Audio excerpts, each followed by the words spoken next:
म्हैसूरचे राजे टिपू सुलतान यांच्या विरोधात भाजपनं आक्रमक भूमिका मांडून वातावरण तापवलंय. त्यातच मीरा भाईंदर महापालिकेच्या पहिल्याच महासभेत भाजपनं चौकाचं टिपू सुलतान हे नाव रद्द करण्याचा प्रस्ताव आणला. पण आधी भाजपनंच हे नाव दिलंच कसं आणि आता यू टर्न का, जाणून घेऊयात. नमस्कार, मी अक्षरा चोरमारे, आपण पाहताय लोकमत.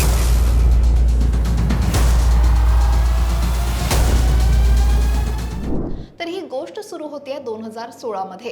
त्यावेळी मीरा भाईंदर महानगरपालिकेत भाजपची सत्ता होती आणि त्याच वेळी MIM पक्षाचे नगरसेवक झुबेर इनामदार यांनी मीरा रोडमधील एका चौकाला हजरत टिपू सुलतान हे नाव देण्याचा अधिकृत प्रस्ताव मांडलेला. त्याच वेळी सत्ताधारी आणि विरोधी पक्षांमध्ये मोठा वाद झाला, पण शेवटी बहुमताने आणि अर्थातच काही राजकीय समीकरणांमुळे हा प्रस्ताव मंजूर झाला. विशेष म्हणजे तत्कालीन भाजपचे नगरसेवक आणि गटनेते यांनी या प्रस्तावाला मंजुरी दिलेली. तेव्हा भाजपच्याच पाठिंब्यानं हा चौक टिपू सुलतान चौक या नावानं ओळखला जाऊ लागला. पण आता 2026 मध्ये तब्बल 10 वर्षांनी भाजपनंच या नावावर यू टर्न घेतलाय.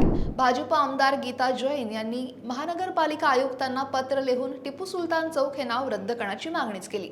इतकंच नाही तर त्याऐवजी धर्मवीर छत्रपती संभाजी महाराज चौक किंवा शहीद तुकाराम ओंबळे चौक अशी नावं देण्याची शिफारस सुद्धा केली आहे. तर आता हा यू टर्न का, तर मालेगाव पालिकेत उपमहापौरांच्या दालनात टिपू सुलतान यांचा फोटो लावणं आणि त्यावरून काँग्रेस प्रदेशाध्यक्षांच्या वक्तव्यावरून मुख्यमंत्र्यांनी टीका केली आणि आंदोलनांनी या वादाला नवीन तोंड सुद्धा फुटलं. खरं तर 3 डिसेंबर 2016 ला झालेल्या महापालिकेच्या महासभेत ठराव क्रमांक 97 हा भाजपनंच केला. मीरा रोडच्या नयानगर लोधा कॉम्प्लेक्स मार्गवरील चौकाला हजरत टिपू सुलतान चौक असं नाव देण्याचा ठराव भाजपचे तत्कालीन नगरसेवक आणि आमदार नरेंद्र मेहता यांनीच मांडलाय. त्या ठरावाला भाजपच्या नगरसेविका वर्षा भानुशाली यांनी अनुमोदन दिलं होतं. तर भाजपच्या तत्कालीन महापौर गीता जैन यांनी ठराव सर्वानुमते मंजूर केलेला.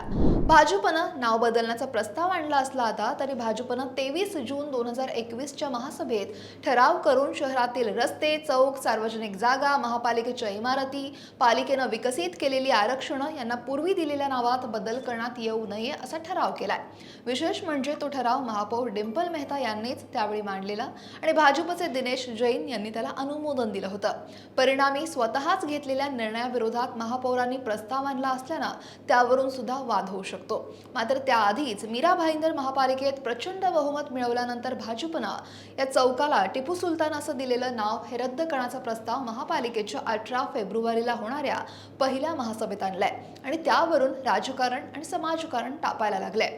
टिपू सुलतान यांच्या विरोधात भाजपनं आता आक्रमक भूमिका घेतली असली तरी मीरा रोड इथल्या चौकाचं टिपू सुलतान असं नाव भाजपनंच दिल्यानं याची आता जास्त चर्चा होतीये. आता प्रश्न असा निर्माण होतो की भाजपनं 2016 मध्ये बहुमताच्या जोरावर या नावाला मंजुरी दिली तेच आता बदलण्याची मागणी का करतायत.